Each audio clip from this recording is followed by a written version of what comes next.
Darn it.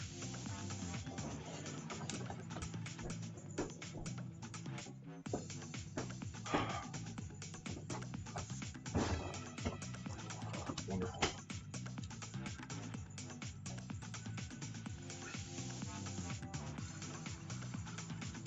All right, everybody. Good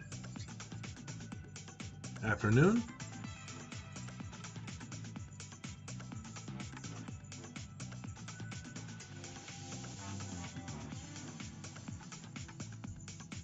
Get this back down here where it belongs.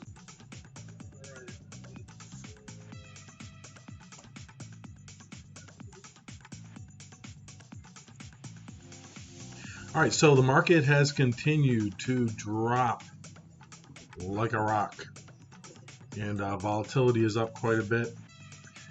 S&P 500 index, if you look here and take a look at where we started at on the day, we have the Dow down 429 points right now, the NASDAQ Composite down 296, and the S&P 500 down 58 points. So that's kind of where we're at. So definitely a downtrend in the market on the day as well as on the week, and also that puts us down for the year as well. So I'm going to take this one and put it. So again, what we have down here on the bottom is we have the S&P 500, and then we have the volatility index, also known as the VIX, and the VIX will basically, yeah, that one. The VIX will basically be inverse to the S&P 500. So that's kind of where it's at. So I had a lot of stuff go down, a lot of stuff go back up a little bit, but overall, definitely a down day in the market. We're going to take a look at some individual stocks. First, let's take a look on our watch list, see if there's anything up on the day. GameStop. GameStop is up. GameStop is up 15% right now, and boy, you just can't hold this thing down, can you? It's been an interesting run. I'm not participating in it. If you are holding GameShare stock right now and you bought down in the 120 range, good for you.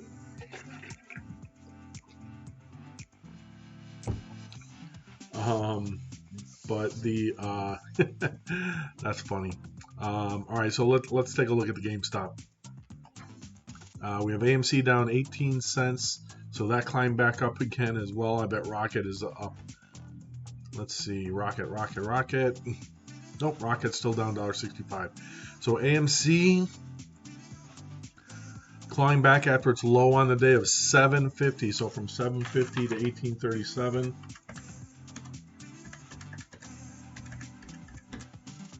Oops, 750, find it to 841.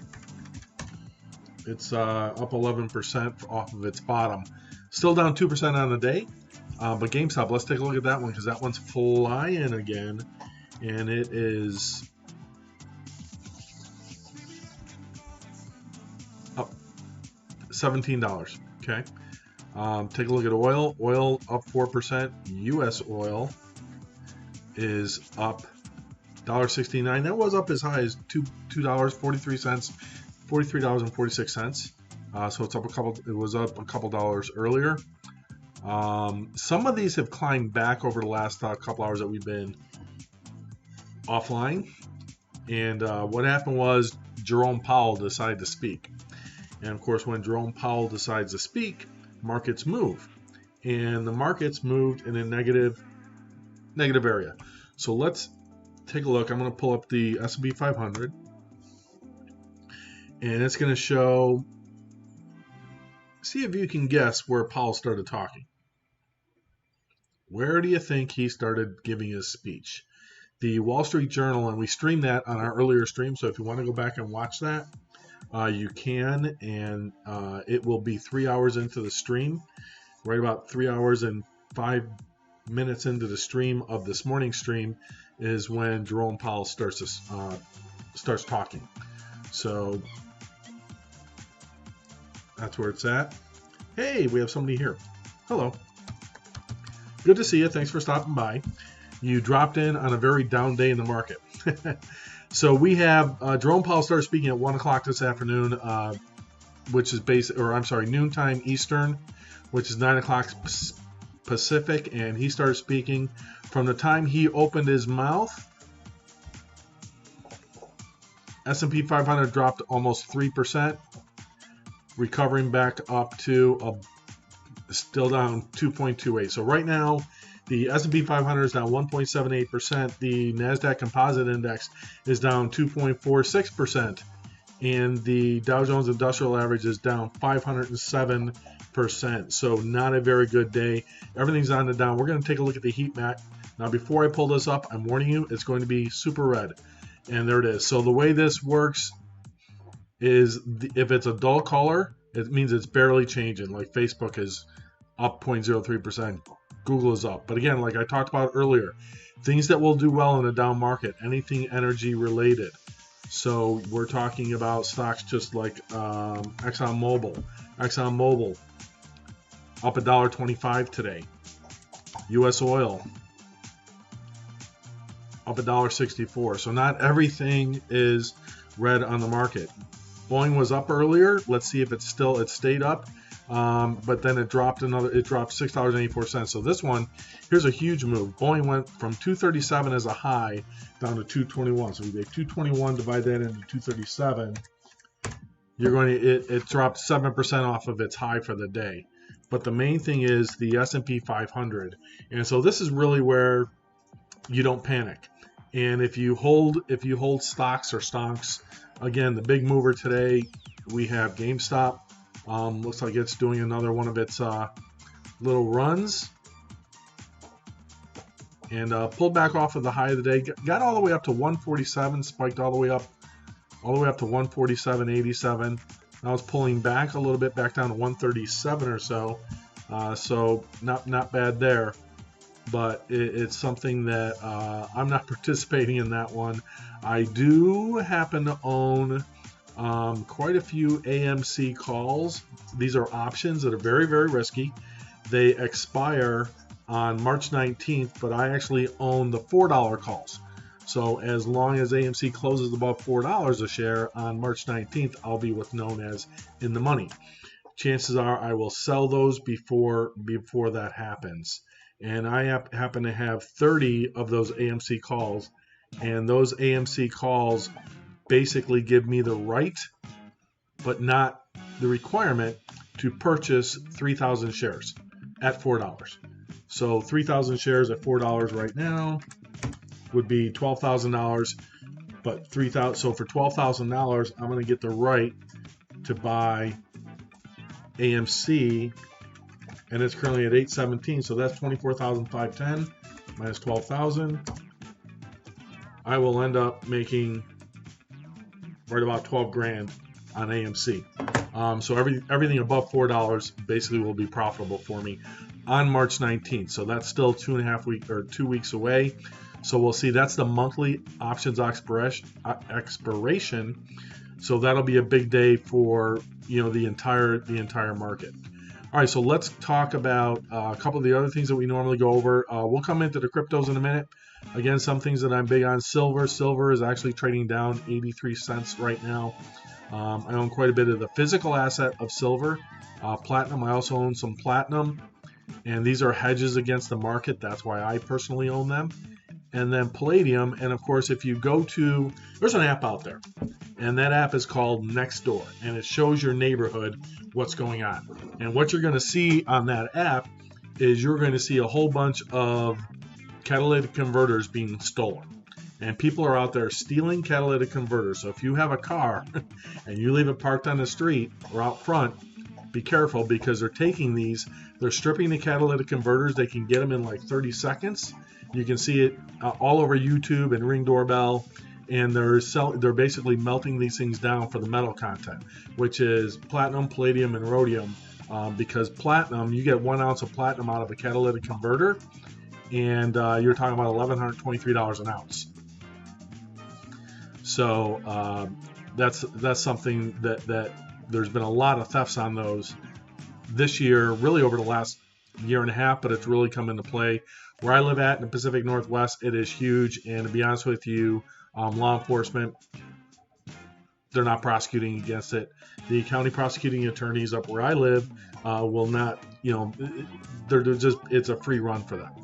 All right, Bitcoin. Bitcoin's currently at 48,113. I'm going to drop out to a 5-minute, or actually a 1 hour chart on this. And at Bitcoin at 48,130, where it's at. It's off of its highs. Again, we talked about it yesterday, hanging out in this $50,000 range. And that $50,000 is really going to be the sentiment indicator of what's going to happen to Bitcoin. But here's the thing. The fact that it's only down 4% right now, it's at 48,000. Yeah, it dropped a couple $1,000, but it's not dropping, in my opinion, as deep. We end up going into a full market correction, then we might see it drop down. What would it drop down to? Again, I've got levels drawn all over this chart. Descending patterns, ascending patterns, consolidation. Look where it's coming back to.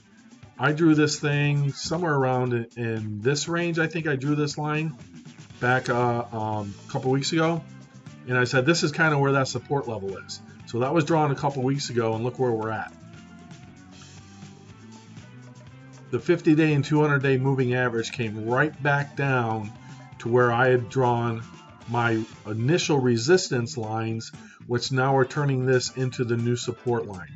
So this is a support line down here. It says if it goes down, how far down will it go? If this can hold this, if this can hold this range, let's call it, 48, really 48,000. If it holds this 48,000, regardless of what happens in the overall stock markets, then we should be sitting pretty good. Ethereum, again, I own both Bitcoin and Ethereum. Ethereum, same thing. It's got to hold the $1,500 level as kind of the new support area for Ethereum. Look at this. You had support down here. You had resistance up here. That resistance is now the new support. So if I take a line and I say, okay, well, if this is going to be our new support, let's take a look here.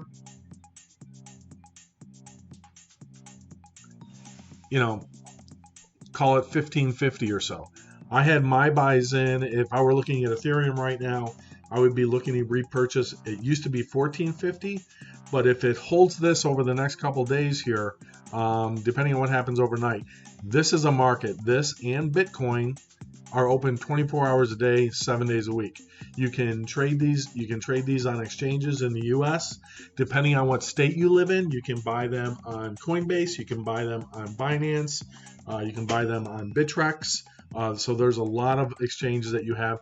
Coinbase is the most popular one. Eventually, I'll drop some links in there and some things like that. But Ethereum is looking pretty good as well. Bitcoin, again, if we're looking at holding this $50,000 level, actually my line was at 47,700, call it. So I'm not going to move it out because I like to leave these old ones on there to kind of see what I was looking at before. What's interesting is when I was drawing these way back when, right around this period, I was looking at a descending channel and then figuring out, okay, where's the support on Bitcoin? And it was at 43,000. Well, what happened after that? Then it went back up, and the old resistance level of which it would hit, come back down, hit, come back down, go up to it almost, and come back down. Then became the new support level. So this is now new support level confirmed here, here, here, here, here, and where we're at right now. So that's kind of where that's at on there. I'm going to go back to, this is on a 1 hour chart. I'm going to go back to the 5-minute level. And we're trading below the 250-day moving average. So again, this is from this morning. So the U.S. stock markets opened at 9:30 Eastern time, 6:30 Pacific, where I'm at. So this is where Bitcoin was when it first opened. You can see the 250-day moving average coming down. You can see the MACD convergence, divergence. That's basically sending things back in a slight uptrend here.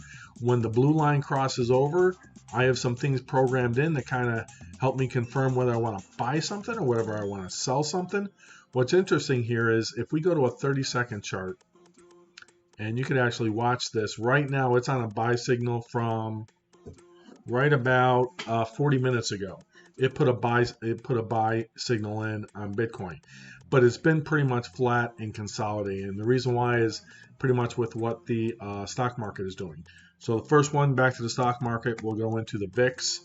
The VIX is basically volatility. This will trade inverse to the S&P 500. I call this the fear factor, and the fear factor is basically sentiment in the market where if you see a lot of stuff that's red, then the sentiment in the market is a negative, right?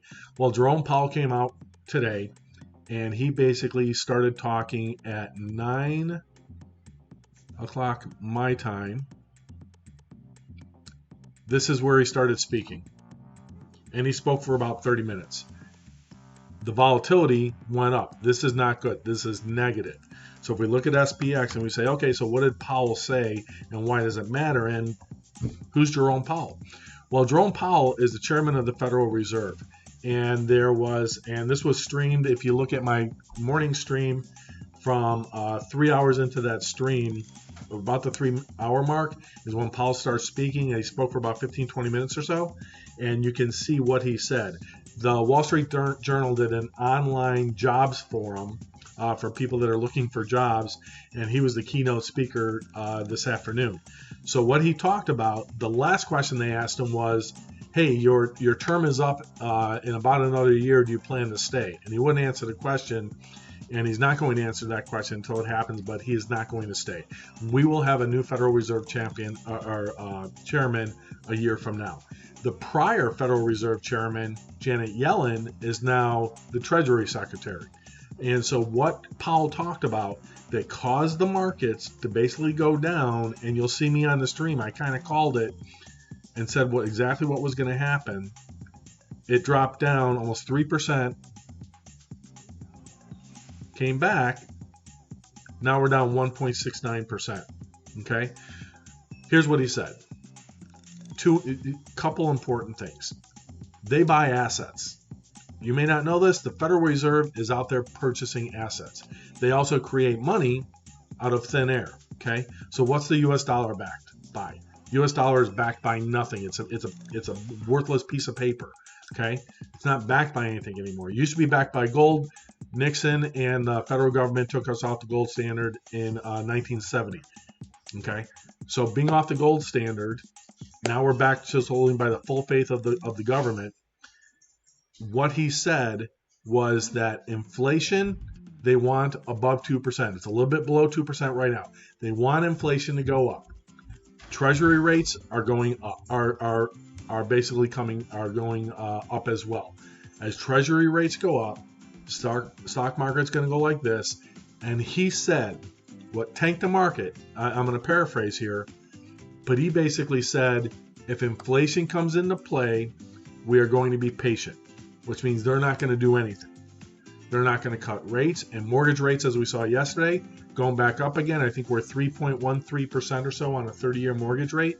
So if you haven't refinanced yet, sorry, you're out of luck. You're probably going to be paying close to 4% pretty soon. So mortgage rates are going to go up. Interest rates are going to go up. Inflation is going to go up. The bond market is going to go up. Stock market is going to go down. Only my opinion. Don't do what I do. If you do, you're going to lose 100% of your money. This is not financial advice. Seek professional advice from a financial advisor or tax advisor. Don't come to me. If you follow my advice, you're going to go broke. With that said, what do I like and what are things that I like? Energy. Anything energy related except for natural gas. We saw earlier this morning, we talked about natural gas, and I was saying I know a majority of people live above the equator. And it actually, I pulled up a search in Google and it said 88% of the entire human population lives above the equator.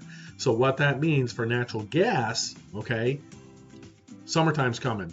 Natural gas usage is going to go down. The economies of the world are opening back up.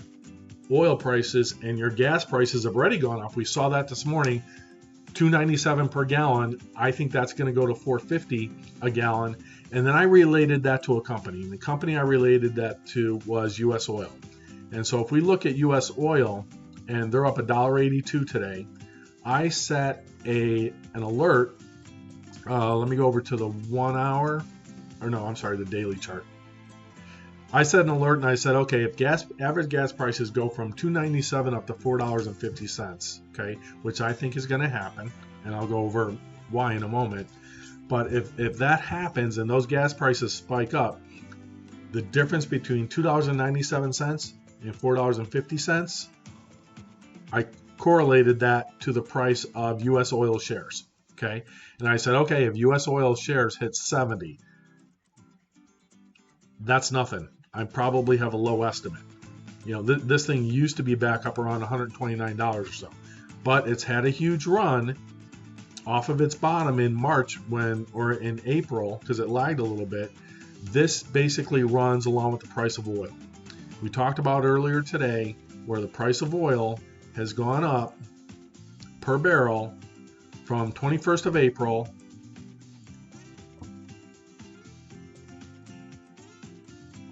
$46 a barrel, 299%. Our gas prices haven't gone that high because demand is so low. So what happens as demand increases? We talked about the U.S. government switched positions. They're no longer supporting Saudi Arabia in their battle against the rebels in Yemen. So what's OPEC going to do? Is OPEC going to say, hey, everything's opening back up again. We can get higher prices. Let's limit supply and let's let this thing run again. Maybe to punish us and the Western world for not supporting them. And pretty much Saudi Arabia, they don't necessarily run OPEC. It's a conglomerate of, 14 different nations. I don't even know what the number is anymore. I'm probably wrong on that. But if that happens and oil goes up, look at companies that are going to do well. We talked about CHV earlier, about that being a better play, possibly Chevron, sorry. Get the right chart up here. Oops. CVX. I always think CHV is CVX. We talked about this being possibly a better play, but it's already at a 52-week high as well. ExxonMobil, also near its 52-week high, but you have to take that into context. If you take that into context and say, well, man, crypto, I don't want to buy at the high of the market. This is nuts. You don't know what you're talking about. Well, if we go back out to a weekly and we say, well, what happened a year ago? Look where this thing was. Let's take a look at when the pandemic started in March. They were heading down $71. If demand comes back, if things open back up and the economy opens up again, then you could see this go potentially up to 70. I don't think it's going to go that high. I think, more of a 60, 63. But here's what's going to happen. If the overall market continues its downward trend and this continues on, we're not going to get stimulus until next week. Everybody was excited about stimulus a couple days ago when the market was at the beginning of the week. Then they realized, hey, the unemployment benefits, the extra $300, that does not stop and does not run out until March 14th. We know that March 14th is 10 days from now, and that's a Sunday, right? So this is where they have to get this passed. They have all the way until next Friday, Saturday, or even Sunday, like they did the last time, to vote in stimulus. So you're going to see nothing but posturing over the next 4 to 5 days, and probably a little bit tomorrow, not much today, no news today. And then next week, that's when they're going to talk about stimulus. They're going to extend it from March 14th all the way through to August. And then the parameters on the stimulus are that if you make $75,000 a year or less, you will get $1,400. It will scale down for incomes of $75,000 up to $100,000. If you make over $100,000, you're not getting any stimulus at all. And so there's a lot of risk in there for people in terms of what's going to happen to that money. So when will the market recover? No matter what happens, if we continue to go down or we turn around and have a nice big green day tomorrow for Friday, we'll see. I'll do some research tonight after the markets close and early tomorrow morning before I start streaming as to what I think will happen. But regardless of that, what's going to happen is when stimulus is approved, once the package, they're talking about the vote, that will cause the markets to go up. Here's where the risk comes in. You've all heard where it says buy on the news, or buy on the rumor, sell on the news. Okay, selling on the news would be we sign the bill. President Biden goes across the signature, the Senate passes their version, etc. So here's what has to happen. The House passed their version. It's in the U.S. Senate right now. They have not passed their version yet. They're jockeying for position because you have a 50-50 basically tie in the Senate. So anybody that's on that edge of being a moderate controls the entire Senate right now. Guys like Senator Manchin out of West Virginia. He's got a lot of power right now. He says, well, there's certain parts of this bill I don't like, and none of the Republicans like the bill. So because of that, they're going to argue and they're going to posture because they want to put themselves on the Sunday morning talk shows because all those shows are probably going to be about is the stimulus and the economy. If that happens and they sign the bill, once those checks go out, that $1,400, a lot of that money is probably going to go into the market. So this could represent a market on sale. We have not had a correction. This is nothing. This is nothing like a 30% crash in the market in 2015 that happened basically over 3 days. You're looking at 1% on the Dow, you're looking at 1.75% on the NASDAQ composite index, and you're looking at a little over 1% today on the S&P 500. So that is not a market correction. That is not a crash. This is not a short ladder attack. What this is people taking profits. And if you don't believe me, you say, well, look at the S&P 500. Where was it on January 1st? So let's go to January 1st. Oops.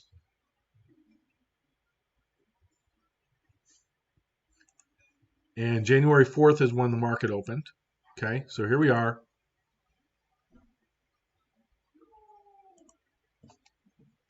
You're still up 2.5% on the year in the S&P 500. So don't cry, don't whine. Just know that that's coming. Be right back. 1 second.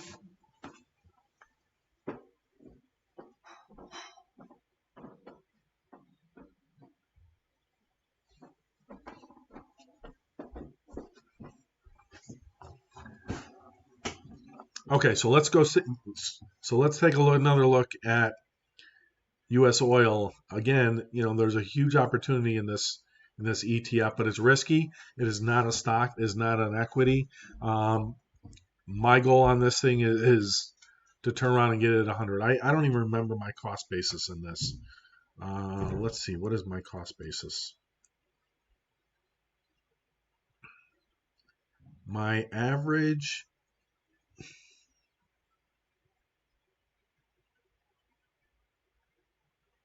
I averaged up a little bit. So I'm up about $8.10 a share. So $34. And I don't own a lot of it. I have like 1,500 shares of USO. So call it, my position right now is about 64,000. Out of that 64,000, my profit on that is actually 12,143. But again, that's one of my long-term holds. I think that what's going on in the Middle East, there's going to be volatility. There's going to be some more problems over there. I think by us not supporting Saudi Arabia, that sends a signal that's negative for the oil markets. If Iran and some other bad actors start trying to take over and confiscate oil tankers again, that could cause problems. If we end up sending our boats over there to protect tankers again, that could be a problem. As the world opens up and we start using more oil, maybe they'll slow down their production to keep the prices elevated again because those prices were so low for so long. A lot of them weren't making money on it. So a lot of people want oil to go back up, and they want to use it as leverage against the West, and that's something that's been used very successfully over the years.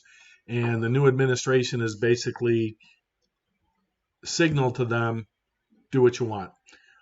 So Chairman Powell today, with what he's talking about, is not necessarily good news. The market basically agreed and said, hey, this isn't good news. This is bad news for the overall markets, that you're going to let inflation run rampant, at least in the near term, no matter what it goes up to. You're going to let interest rates go up, and they are not going to do anything. They're going to be patient, is what they said. They want inflation to come back in, which means everything you're going to be paying for is going to go up. Your price of milk, your price of bread, we've already seen it in gasoline. We're averaging $2.97 a gallon across the entire market. So that's something to be very, very leery of. But again, look at what's green, what's doing well. Google, Facebook, AT&T, some of the healthcare, J&J is down. That's people taking profits off their vaccine news for over the weekend. Again, J&J, Johnson & Johnson is one that where I live, I do not qualify for the vaccine. I don't know if I'm going to get the vaccine. There was no way on the good green earth I was going to take Moderna and Fauci's, I call it Fauci's vaccine. I wasn't touching Moderna with a 10-foot pole. I don't trust them for anything. The Johnson & Johnson vaccine, I might partake in that one because Midwest company, I trust them over Pfizer and Moderna. But like I said, it's not available. I don't know if you even get choices on it. I can't get it yet. But I did see a story. If you have not gotten the vaccine yet and you want the vaccine and somebody's told you you are not eligible yet, be very happy that there are gorillas at the San Diego Zoo that they gave the vaccine to. True story. True story. I saw that as a headline. Let's see. Gorillas, San Diego Zoo, vaccine. I kid you not.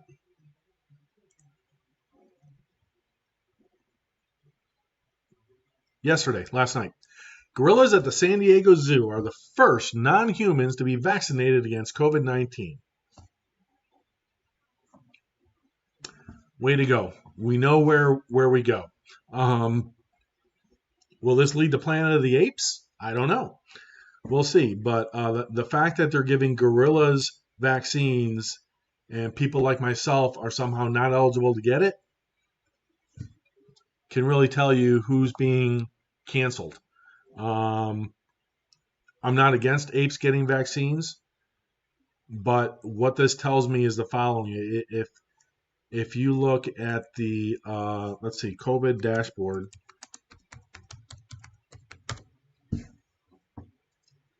and you say, we'll try this one. We'll just pick one.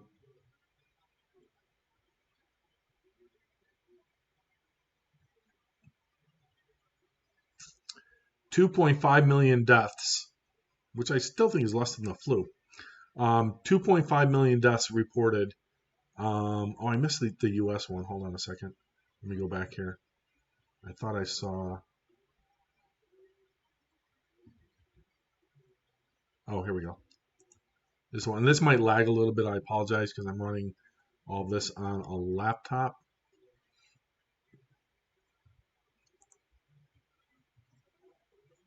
And I'm hoping it'll give us the data. I've not looked at this in so long. And apparently it's super slow. So if I'm lagging a little bit, I apologize. I don't know if I am. All right, it's not coming up. That's okay. Here's the thing to think about. Gorillas at the zoo got the vaccine. There are going to be human beings in San Diego, in the state of California, that are going to contract that virus this week. And there are going to be people in California and most likely San Diego that are going to die from coronavirus in another month's time. Could those people have been saved by getting that vaccine instead of the gorilla at the zoo? Nothing against gorillas. I love gorillas, but the priorities seem to be a bit misplaced as to who's getting what and when and why. Okay.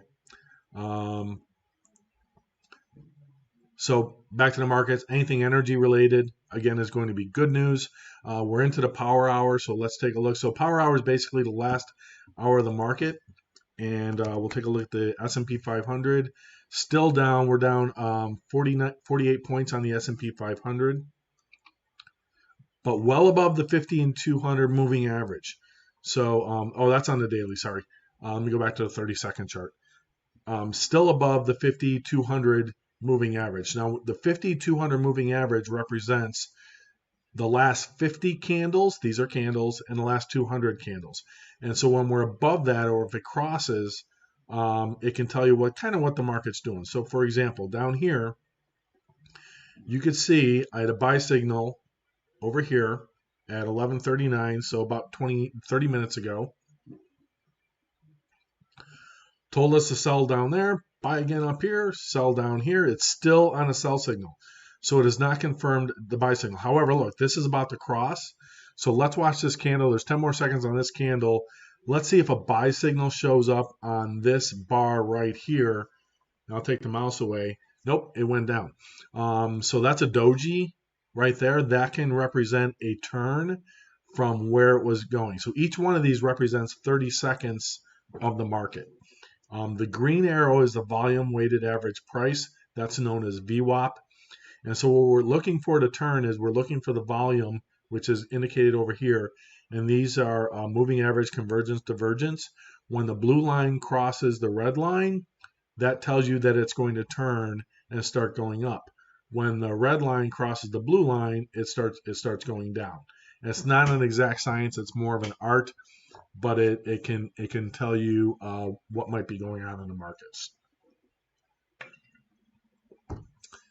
Let's go back up to our Bitcoin again.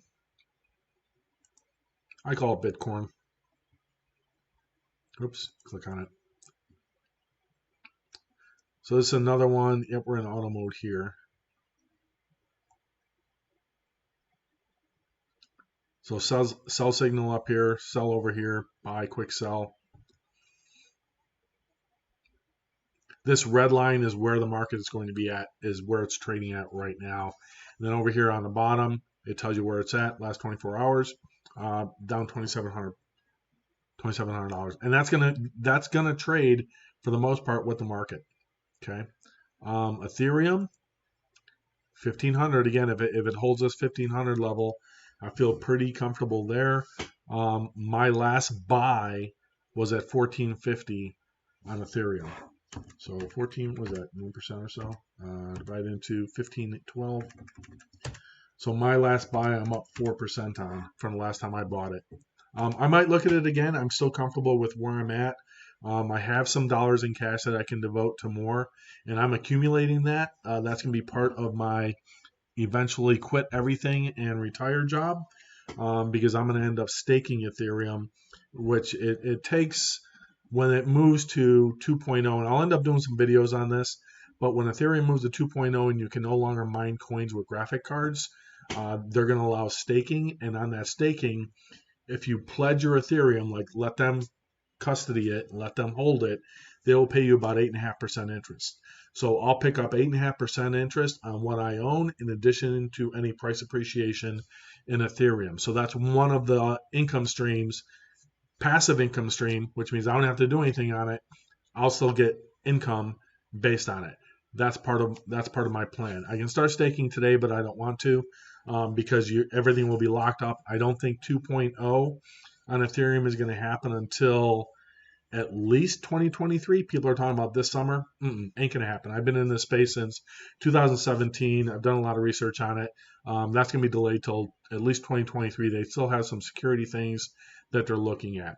So this is going to pull back as the market pulls back. But look at the VIX. The VIX took off again to the upside. So that means that momentum has turned in the market, which means the S&P 500 is going to be going down. And it is. So the Dow is down 446 points. The S&P is down 61. You can see that right here, down 62. And those will always show at the bottom of my screen. So the top one is the S&P 500. The bottom one is the VIX. The reason volatility shows is volatility will predict the market going down.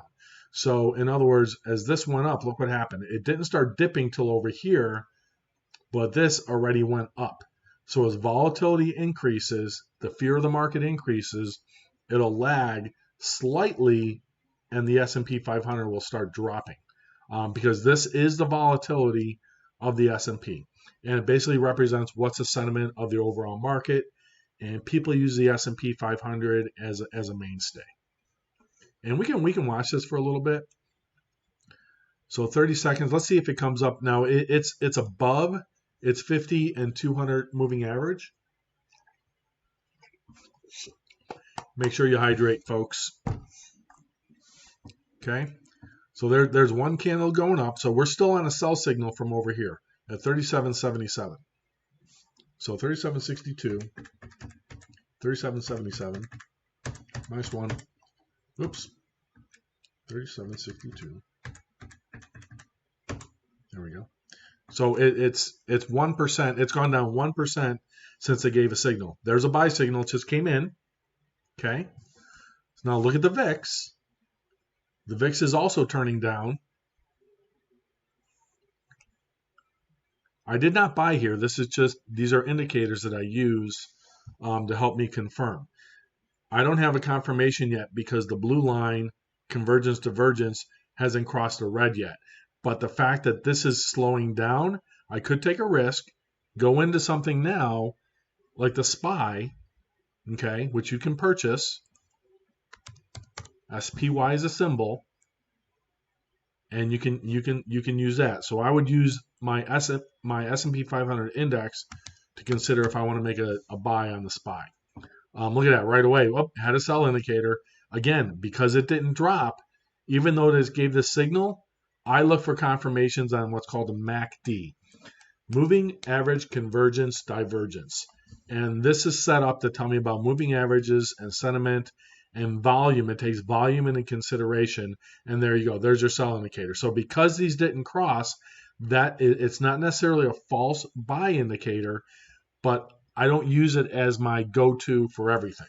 There's a number of different things. I have 15 different variables that sometimes I plug in when I'm making purchases. While I'm streaming, I'm not buying anything. I've not bought anything today. I have not sold anything today.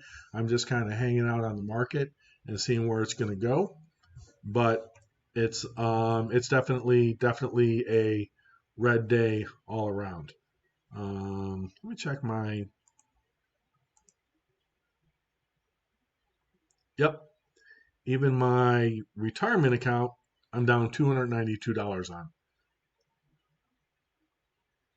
But I made $1,200 in profit on U.S. oil in that account.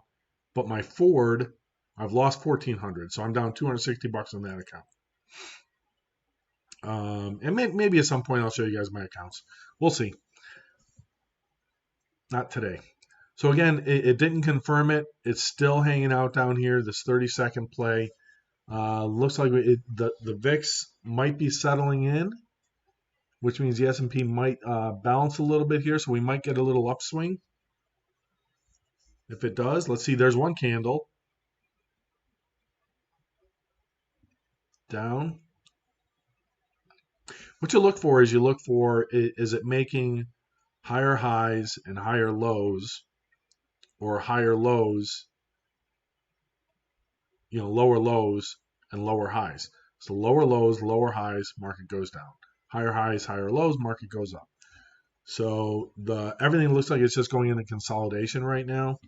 The next bit of news we'll get won't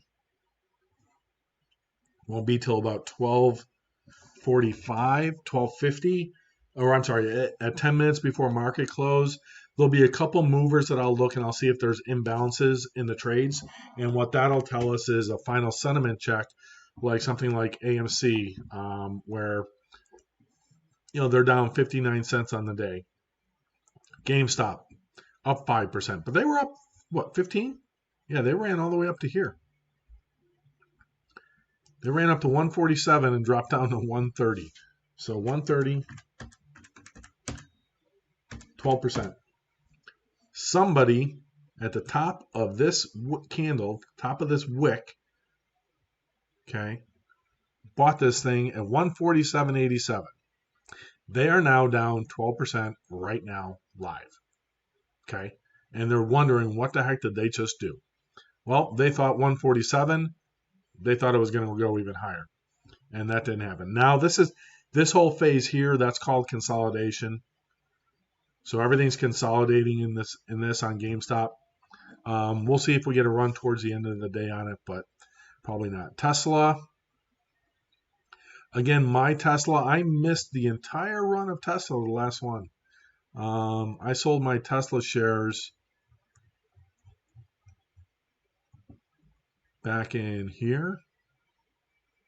Made some good amount of money on it. Where did I sell them at? 663, I think. Yeah, I think I sold on. I think it was this indicator right here. I sold my Tesla, and so I missed all that. And look where it's back. Now it's even back below that.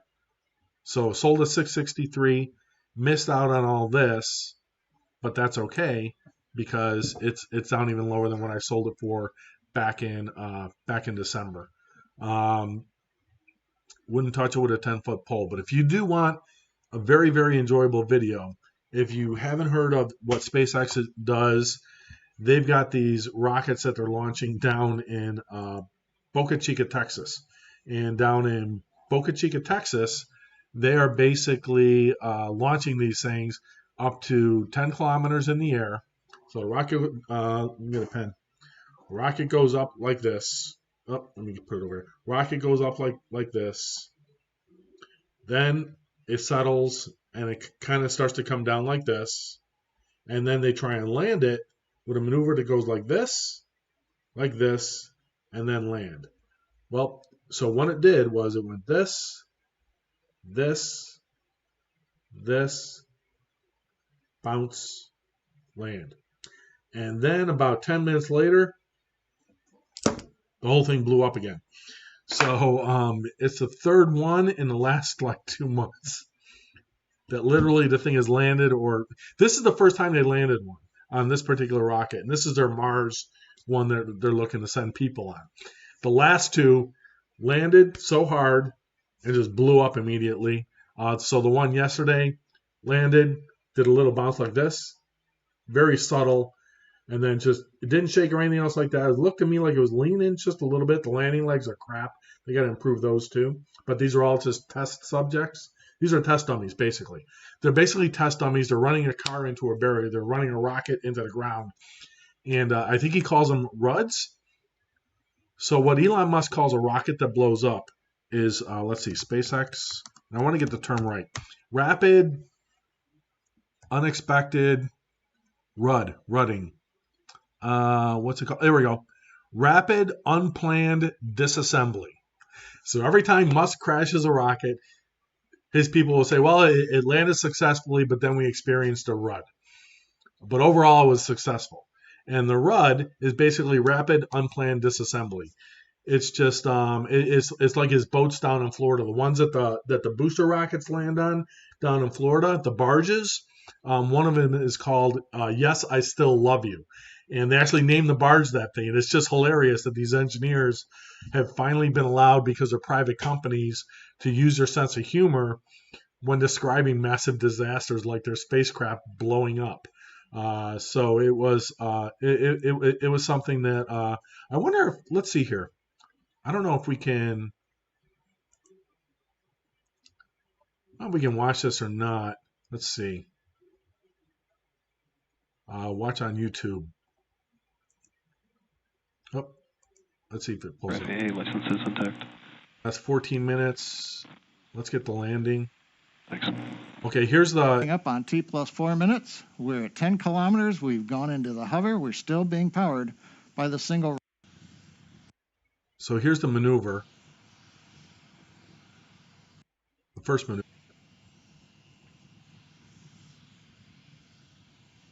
So it's just, so it's basically flat, right? It's going to come down, and then they didn't show the explosion, I don't think. Let's see here. Here's the landing. So this is the first time they've landed this thing. This is yesterday. How cool is that? I think it looks like a beer can. To me, it looks exactly like a beer can. They're flying a Budweiser can up into space. So, and then, I don't know if they show it on here or not. No, they ended their stream. So there you go. They're all happy. But to me, that looks like it's leaning a little bit this way. Just a little bit. Third time's a charm, as the saying goes. So SpaceX is all happy. Have Here you go. An amazing shot of Starship SN-10's post-landing rapid, unplanned disassembly, or RUD.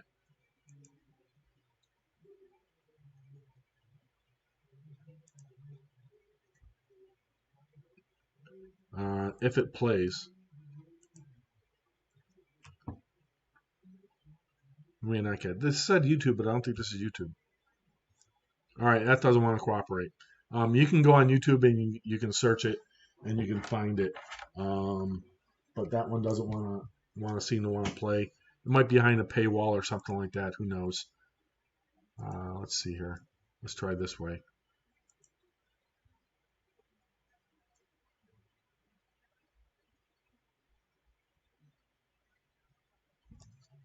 Yeah, this thing has only been viewed 4.3 million times. 11 minutes. Where's it at? Where's the fun part? Oh, there we go. Hold on.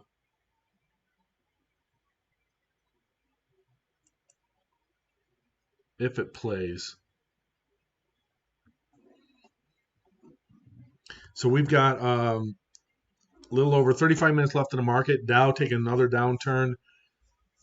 493 down, 493 points down on the Nasdaq, or I'm sorry, on the Dow, 322 on the Nasdaq, and 68 on the S&P 500. And it looks like this just doesn't want to play. I'm sorry. Doesn't want to cooperate. Anyway, you can go on YouTube and you can watch that, and you can watch a rocket blow up. That was serial number 10, I think. Serial number 8 and serial number 9 both were destroyed on impact when they landed. Serial number 10, first one they landed, but then about 10 minutes later the thing blew up. So interesting times for them. And of course, Tesla has nothing to do with SpaceX other than Elon Musk owns it. And Tesla, in case some of you don't know, Elon Musk he's not one of the founders of Tesla. Two other guys found it, and then they brought him in as an investor, and that's how he got control of Tesla. But SpaceX is not publicly traded.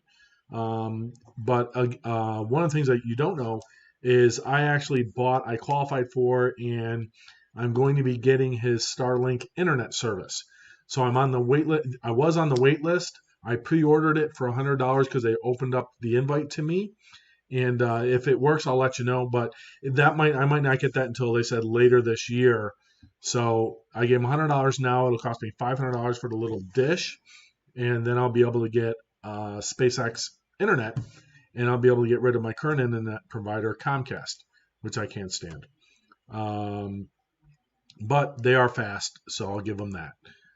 Okay, so AMC again down 62 cents. The overall market is down big time. The S&P 500, S&P, you can look at that. So just in the time that we looked at that, look what happened. Crossed over, down she goes. Don't panic. This is not a correction. This is a blip. That's all this is right now. Could it turn into something worse? It certainly can. I'm hoping it does not. All right, let's see here. My retirement account is still down $283 today. One of my retirement accounts. All right, my other account is not doing that great. But that's because everything is red today. If you look at anything and say, okay, is there anything green on the day? The VIX, GameStop, 9%, U.S. Oil, and Palantir. Palantir is another one. They're a U.S. software company. Back below the moving average. So here's something to watch for tomorrow. So Palantir is currently that's a 1 hour. Let me go to the 30-second here. Palantir is currently trading at $24.14, slightly above. Looks like a real good level here at the $24 range, not much higher where it's at. And then where could it go after that? Could start going back up to 25 maybe. So if we get a recovery tomorrow in the markets and the sell-off today cause people to buy, I don't know that's going to happen, because if people smell fear and they get a little bit worried on a Friday, you don't know what's going to happen over the weekend, right? So holding stuff over a weekend for major money, those that trade on a daily basis, they don't like to do that because it represents 2 days of risk versus, or 2.5 days if you count the overnights, versus just one overnight during the week. But Palantir, the fact that it's up today, if we get any kind of market recovery tomorrow, that thing could blast off a little bit and pick up a quick 5% right out of the gate. 24, where were we at here? 24.13. Well, even higher than that. If it goes up, let's say it goes up 12%. 27 bucks, $3 rise, maybe. Maybe. I might look at that one. As a day trade, though, not necessarily as a long-term hold. Should have bought down here, right? 23 bucks earlier today, 11 o'clock. Yeah, it was down a little bit. It was negative on the day. Lowest point was 23.05 at 24.23 now. Good company. They do a lot of defense work. So if you believe defense, if you believe that, like I do, that there's probably going to be some bad stuff, some bad actors over in the Middle East again, and oil is going to go up. Palantir does a lot of software for defense type companies. So your companies, Boeing is down today, but LMT, Lockheed Martin, they're $100 or so off their 52-week high. Down 3.28 today, so not quite down more than the overall market. So a little bit less. They're taking less of a beating per se, where companies like NVIDIA are just getting hammered down below $500 a share, $494. So that's one of the companies I'm actually losing money on right now. I have some options on them. One set of options doesn't expire for another 2 weeks, so I've got some time. 319, and then I have some Microsoft options that don't expire until April 16th, I think, on my Microsoft options. And my Microsoft options have some time. And what are those at? Hold on. Those don't have a lot of places to go. 235. So my options to purchase Microsoft, and it's for 500 shares. So the total play in April, 2.6 times 500, is quite a bit. But I hold 5 call options, so I have the right to purchase 500 shares of Microsoft. But my right to purchase those are at $235. So we're at $225 right now. So to become in the money on those, so $225 divided into $235, I need Microsoft to go up 4% between now and April 16th, right? So I've got a month and a half. So a month and a half for it to make a move. It already went back up that way a couple weeks ago on the 4th. Or I'm sorry, not a couple weeks ago. Where are we at here? 235. Let me go to the 1 hour. Here we go. 237 was profitable up here for a little bit, because I kind of bought them down here. So I'm kind of profitable on them now, but I want more money out of it, so I'm still holding them. But I've got a month and a half, so that's a little bit longer term of a play. Most of my options that I currently hold expire on the monthly expiration date, which is on March 19th, and that's coming up. And those are very, very complicated. They're leveraged. So basically, each call option you buy is a 10 times leverage. So each one call option, if you purchase it, gives you the right to buy 100 shares at a set price at a certain date and time. And then there's people that sell the opposite, that think it'll go down and basically go against your trade. Remember, every time you buy a stock, somebody is selling it that thinks it's going to go down. Every time you sell a stock, you're selling it because you think it'll go down, and somebody is buying it because they think it's going to go up. And I'm sorry, I didn't press my music back to play again after we watched that. There we go. So then into the back end of the day, we got a half an hour left in the market. And I want to check news real quick, see if there's anything else breaking that's going to cause us to go down, or are we going to bounce back up again? Looks like we're starting to recover a little bit. When we have recoveries, they tend to be very, very quick. So we're still down quite a bit. S&P is only down 47, 1.25%. NASDAQ Composite is down 1.9%. And the Dow Jones Industrial Average is down 1.12%.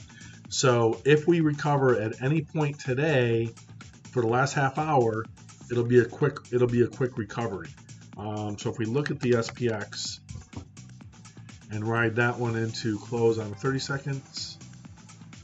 So each candle represents 30 seconds. You can see, and again, that's the same thing over here on the bottom of our screen, where we have the volatility going down, but the S&P 500 going up.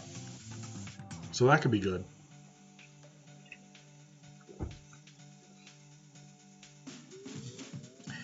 And I did buy something a little while ago, but I'll tell you about that tomorrow if it works.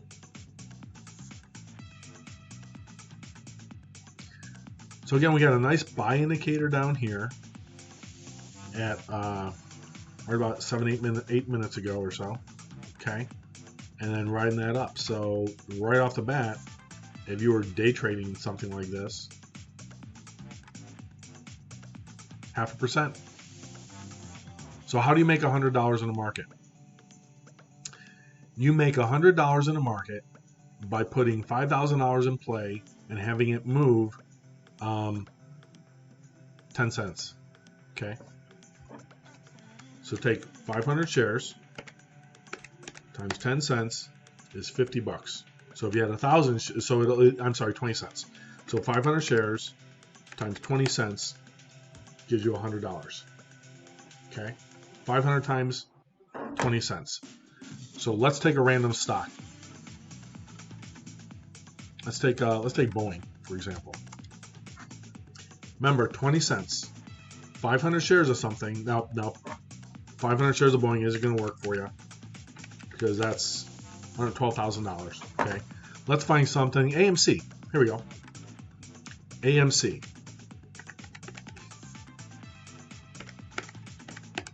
20-cent move is 1.6%.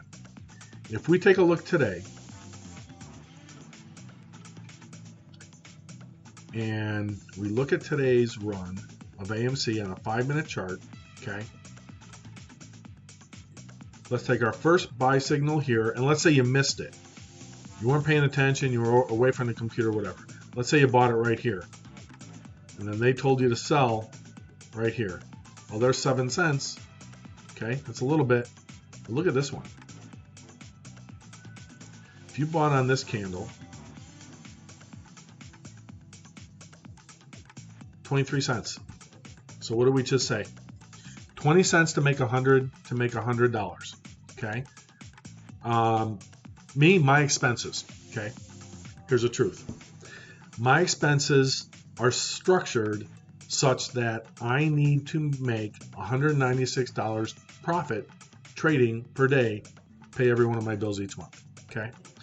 So if you had 500 shares times $7.82, you would have purchased $3,900 of AMC theaters, AMC Entertainment. Okay. So $3,900. All right. If you would have done that, you would have made $100 on it. Actually, a little bit more. If you sold my indicators, if I would have bought here and sold when it told me to, but here's the thing, towards the end of the market, it's still on a sell indicator. It's not saying buy back in.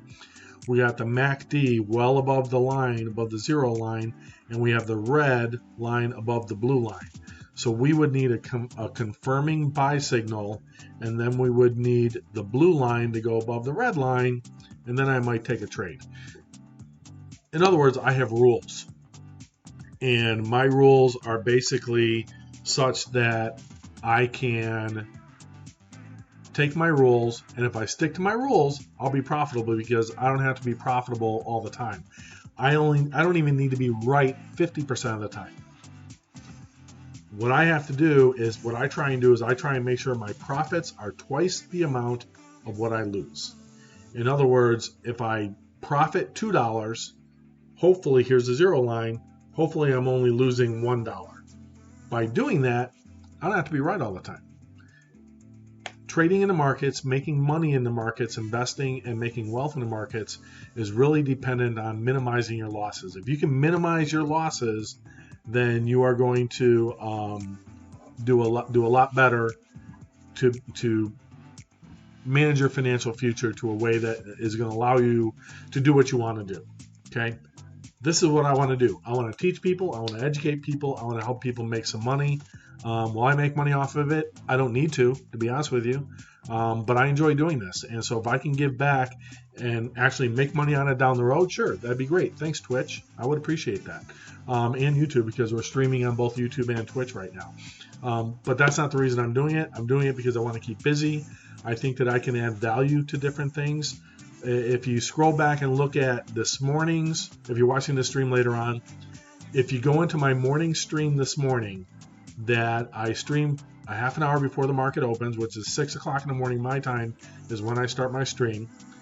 And if you look at the 3-hour mark of that video from this morning, and you watch the Jerome Powell speech, look at what I said in terms of what he was saying. In other words, I talked over him a couple times, and I kind of said, put myself on a limb and said, hey, here's what I think is going to happen. Oh, he's going to tank the market, or this is what he just said. This is why it's important. If you watch that 20 or 30 minutes, you'll get my philosophy of how I read things into what's going to happen and what might happen. I'm just as equally as wrong sometimes too. So again, don't do what I do. This is not financial advice. If you do anything that I talk about, you're going to lose 100% of your money. You're going to go broke. We do that for the disclaimers. With that said, as Paul was speaking, what I said would happen actually happened afterwards, because you have a delay. You have a delay in there, and so that's something. So market's turning at the end here. We're going down. AMC isn't going to do anything else today, but the S&P 500, back to the 30-second chart, because that's a 5-minute chart.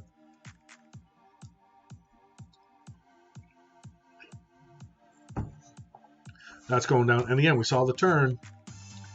VIX goes up, lag, S&P 500 goes down. Okay, but that's quick market information. All three lines, VWAP, volume weighted average, 50-day moving average, or 50 period moving average, 200 period moving average. Each period is 30 seconds on this chart. Each period is 5 minutes on this chart, way below on the 5-minute. So now it says that it's coming back up. That's interesting, because if you look at the volatility settled a little bit. So now we got some buyers coming back in. So watch this volatility go down, because buyers are coming in. This is basically, we have 20 minutes left to close. So let's see if this thing runs a little bit. This might actually turn into something decent. So right now the S&P, it's trying to fight back to get back to zero. It's down 1%. It's down 49 points. Let's see how much it can get. Had a pretty good, significant buy signal here. Not quite confirmed yet, but I feel pretty good about it. The volatility already went down. This candle closed above this candle, so that's definitely confirmed. This might turn. Probably doesn't matter if it does or not. Again, I'm at a loss today, so I'm just hoping to gain some money back here at the end and not have as big a loss as what I had earlier today. Let me see if my other one is, this one bounces. Let me see my retirement account. Yep, positive on my retirement account by $68. So I am profitable by $68 today. Yay! On my $70, so that's going up. And that's mainly because I own Ford and U.S. Oil. I take a lot of risk with my purchases. My hedges for my investments are Bitcoin, Ethereum, silver, and platinum. So silver and platinum, hard assets, real assets, things you can hold in your hand, physical assets. And then Bitcoin and Ethereum, call it what you want. I call it an asset class. It's treated like property for tax purposes, though. So we've got a real nice confirmation here. We're coming back down 49 on the S&P, down 263. All the techs are going to be in the red.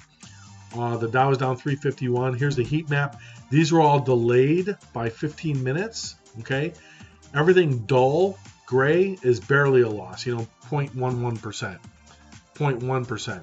Anything bright red is a big loss. Berkshire Hathaway, MasterCard, Google up 1.3%, Facebook up, Amazon down, Tesla down 6%, $613.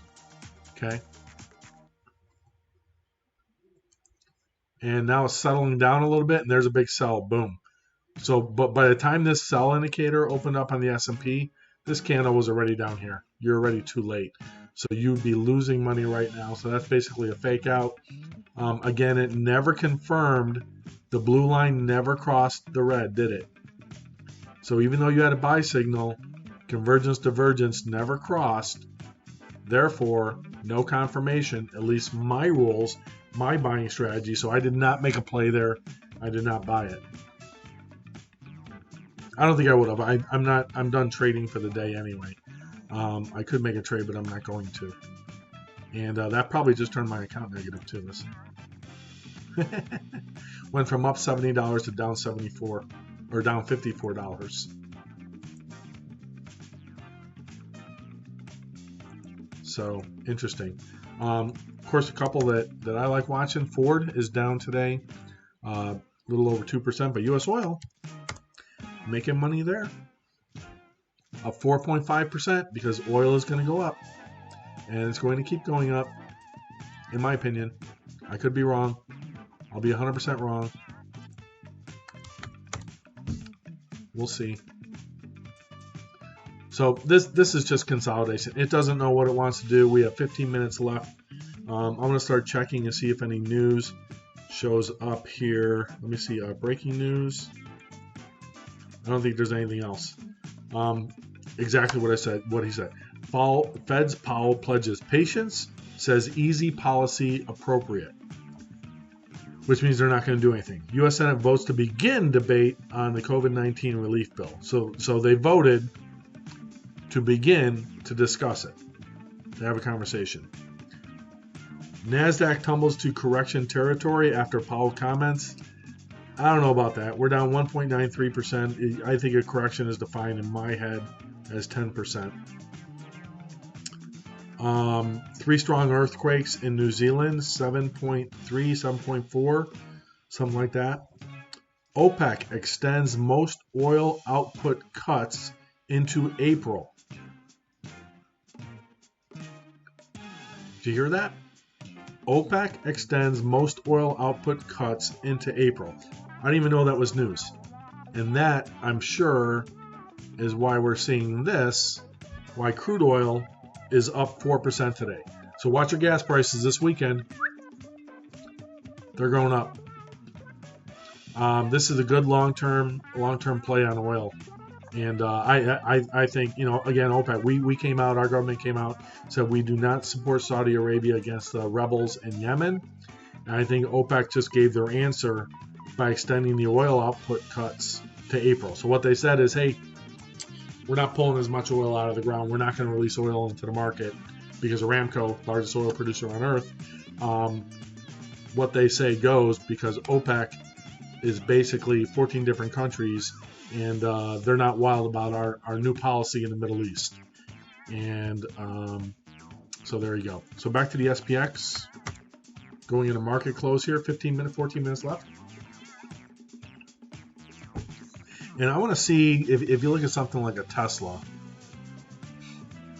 down 35, it's probably going to sell off a little bit more here. I want to see if there's any buy or sell indications imbalance. What an imbalance is an imbalance is when there are greater amount of orders that they're going to be able to fill, basically. Or there's more buy orders than there are people willing to sell. And it popped up the other day on AMC and GameStop. We might have it on GameStop. Let's see here.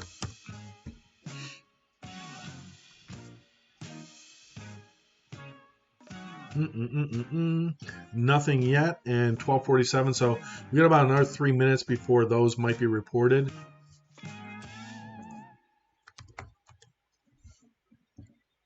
Again, the VIX basically, whoops, let me get my mouse up here. Sitting in this range. S&P flatlining towards the end of the market today. So every single option I own is down today.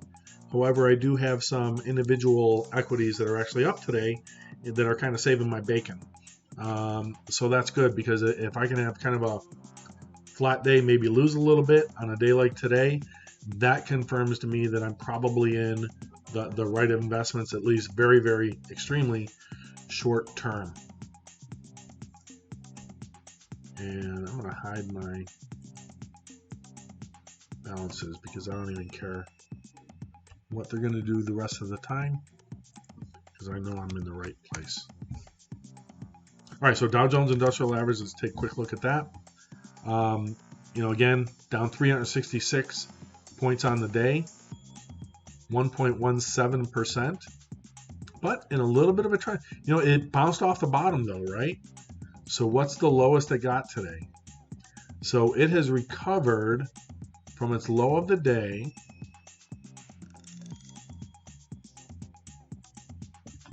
by 1%.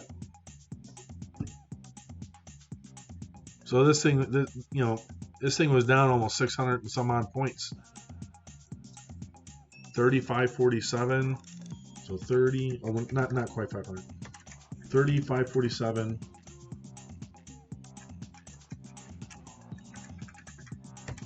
Minus 3,900. 353 plus 355. So it had a drop of almost 700 points earlier. I was on break at that point. I wasn't streaming. Kind of glad I wasn't. I was still watching the markets. I saw what was going on. I was like, uh-oh, this might not be good. But then I had a little faith and confidence that it would bounce back a little bit. So we're at 1249. And let's see here. Here's a story 348 on GameStop. February 25th was GameStop's biggest trading day ever. Who cares? Not the biggest. March 4th, shares on Reddit, blah, blah, blah. What is the volume on GameStop today? I'm sure it's huge. Hey, mouse, cooperate. There we go. Not quite. So it averages 49 million shares. Still went up 7%. Volume based on 30 million shares.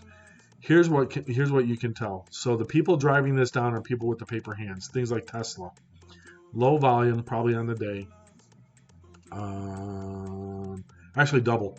So a lot of people are taking what profit. They could be buying too. But Tesla's down $33 because everybody's selling off. So it's had twice the amount of volume of its average shares. Take something like Palantir, up 4%, averages 157 million shares a day. It's traded 154 million shares a day. So SPX, so 46, so still recovering just a little bit. I want to see this volatility go down here this last few minutes. We've got 9 minutes left in the market.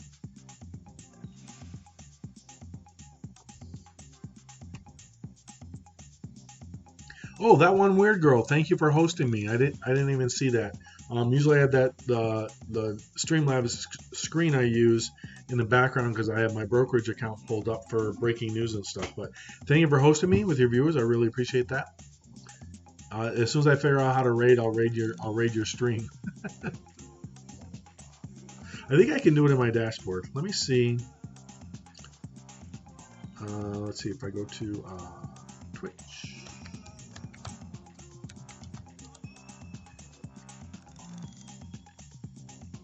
And I can go to my, this is going to start playing, so I apologize, whatever video might come up.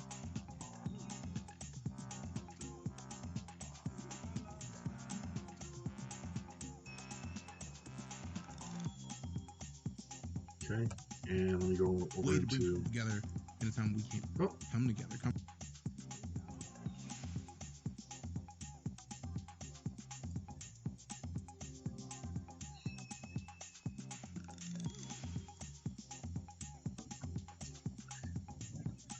So now it's down. S&P is down 48.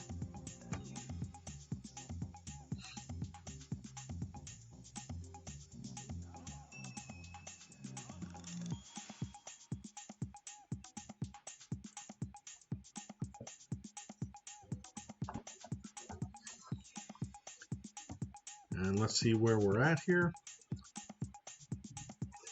So volatility's coming down a little bit, so that's good news, right? S&P recovering off the bottom. That's pretty good news as well.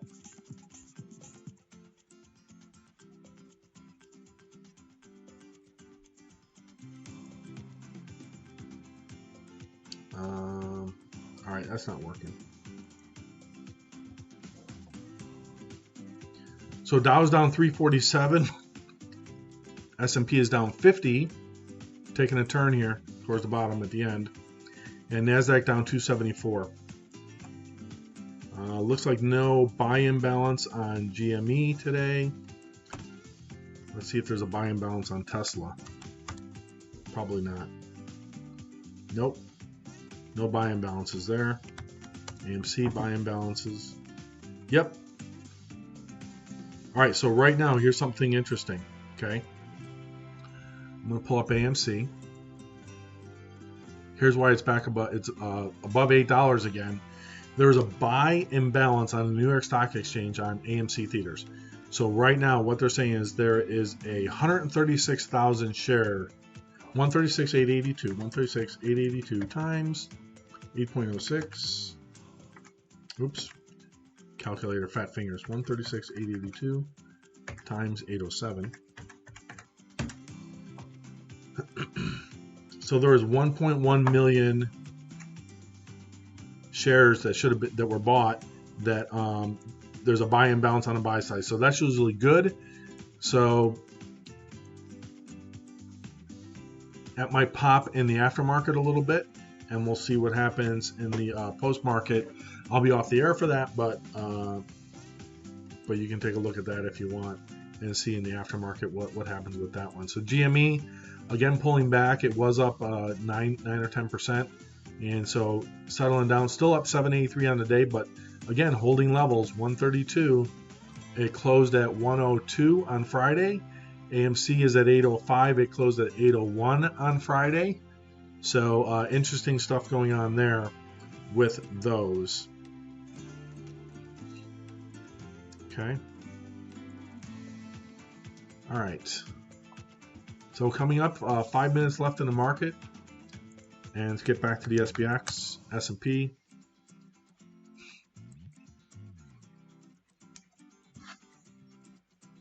Pretty much everything's down today, right? This is a 15-minute delay on this heat map. And the heat map just gives the entire S&P 500, all 500 companies. You can dig down into by sector. You can look at this, and you can dig down for the smaller companies that are in there. But you can take a look at the whole sector, and it will tell you, hey, what's going on with Google, Facebook, and Twitter? What's going on with the EV makers, Tesla, auto manufacturers. This little box here, what does this show? Tesla, GM, and Ford. That's what it shows. And the one leading the pack today, not going down greater than the others, is actually GM. Energy, Chevron up 0.71%, ExxonMobil up 3.59%, and then we already talked about my USO up another 4.7% today. So yay! Winner, what do they call it? Winner chicken dinner, something like that, right? You get 21 at blackjack. They say winner chicken dinner. Okay, but the SPX, looking at that, let me see. I just get a notification. Let me see if this is any news. Nope. I check my watch for notifications, or my phone. I got my phone right here too. Which actually you need to plug that in. All right, so 4 minutes left on the market. and things are just falling off at the end here, and so we're going back down, and it's going to close into a very red day. Do yourself a favor. Do not watch CNBC this afternoon after the market's closed. Don't watch Bloomberg. Don't watch any market updates or anything like that. Don't worry about it. The world is not ending, at least today. And this does not qualify as a correction. Okay, a correction is what happened back in March a little bit. You can take a look at March and February, and you could say, okay, well, what did it correct? Where did the S&P go from?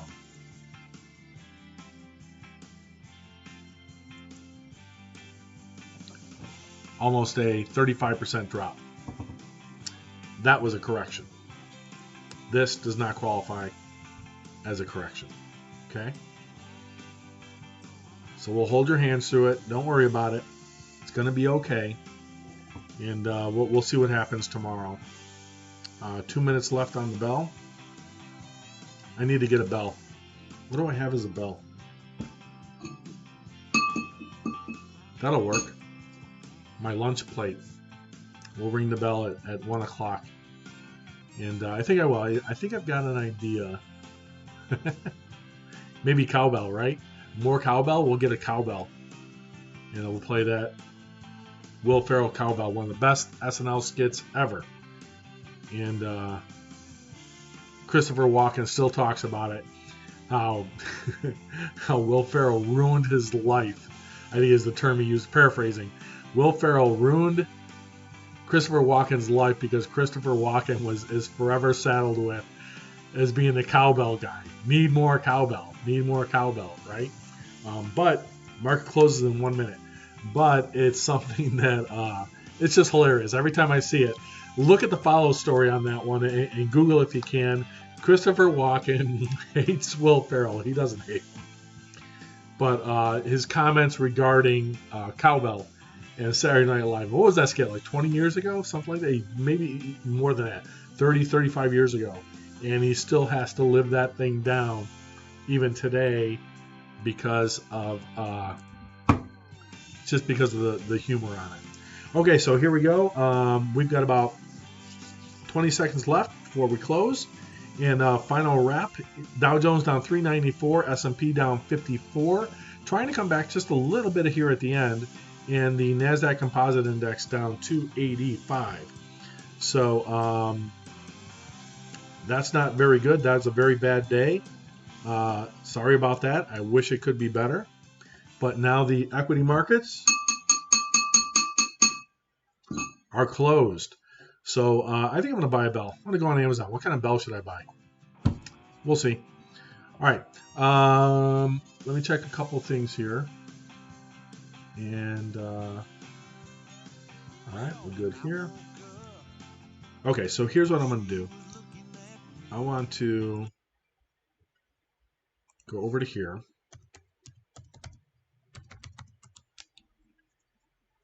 And if this works, let me see here.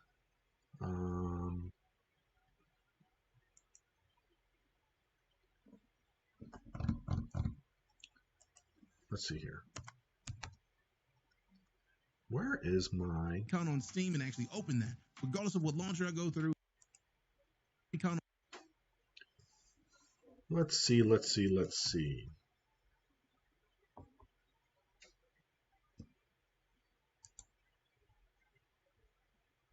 Well, that doesn't work to do that. I wonder how. And so definitely a red day in the market. And let's go to my, let's see if this works here. Let me go into my thing.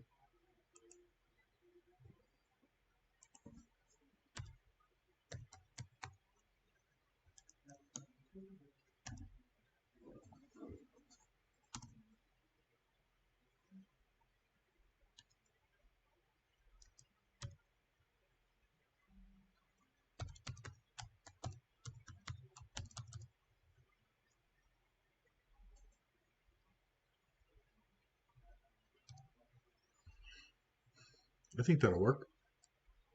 Let's see if this works. We're going to try and do a raid. Oh, nope, that didn't work. Okay, let's try this again.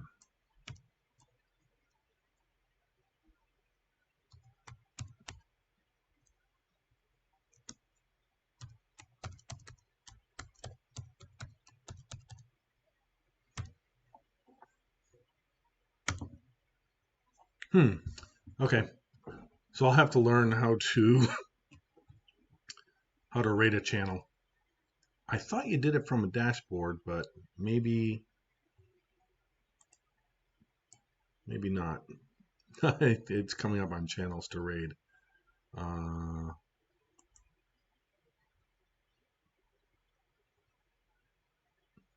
We decided 73. Okay, let's see here. I wonder why.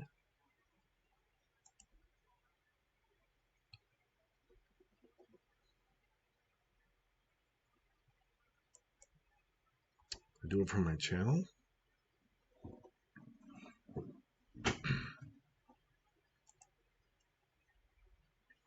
Oh, it's going to feedback loop me.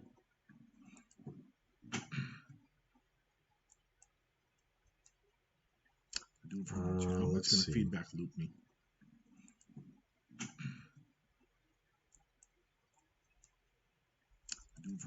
Let's see. Feedback loop me.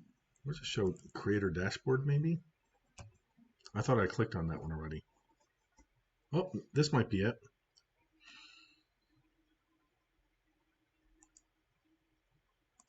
No.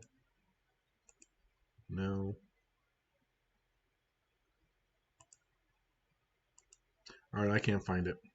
I'll have to look it up another time. All right, so if you're with me, thanks for stopping in today. I really appreciate it. If you gained on the content, again, if you want to look at Jerome Powell, the chairman of the Federal Reserve Board, he spoke on my morning stream. He was on at the 3-hour mark of that stream. So if you go to the 3-hour mark of the stream, you'll start to hear what he said, and also what I said.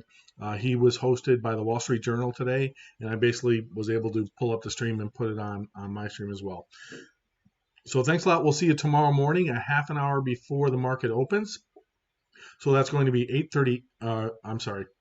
That is going to be 8 o'clock. 8:30? 9 o'clock? 9 o'clock Eastern time and 6 a.m. Pacific time. Until then, thanks for stopping in. Have a great day, and we'll see you next time. Bye.